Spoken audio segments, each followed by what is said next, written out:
Imported हुकूमत मुल्क को नोच नोच कर खाने में जुट गई है। वज़रा की फौज इकट्ठी करने के बाद भारी मर्रात पर 36 पार्लिमानी सेक्रेटरीज भी रख लिए। पार्लिमानी सेक्रेटरीज की तादाद वजारतों से भी ज्यादती हो गई। इस बंदरबांट में तमाम इत्तेहादियों को हिस्सा दिया गया है। आपको बताएं कि इम्पोर्टेड हुकूमत के कारनामे हैं। वज़रा की फौज के बाद 36 पार्लिमानी सेक्रेटरीज की भी भर्तियां कर दी गई हैं।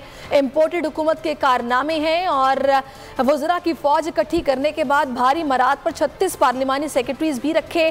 पार्लिमानी सेक्रेटरीज का जो तादाद है वो वजारतों से भी ज़्यादा हो गई है। इस बंदरबांट में तमाम इत्तेहादियों को हिस्सा दिया गया है। मजबूरी भी थी, राज़ी करना था, जिसकी वजह से ये फौज इकट्ठी कर ली गई है।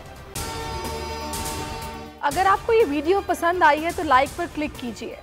मैं हूं इमरान रियाज खान। अब आप मुझे देख पाएंगे सिर्फ बोल न्यूज़ पर। इमरान रियाज खान साहब जो हैं वो बोल फैमिली का हिस्सा बन गए हैं। बड़े अरसे बाद किसी चैनल ने हौसला किया है, तो मुझे ऐसा लगता था कि हमें बोलने की इजाजत नहीं मिलेगी, लेकिन बोल ने डिसाइड किया कि बोलने की इजाजत वो लेकर देंगे। मुझे बोल की एक चीज बहुत अच्छी लगी कि बोल ने कैटेगोरिकली कहा कि जो करना है करो, हमने अपना कोई बंदा नहीं निकालना।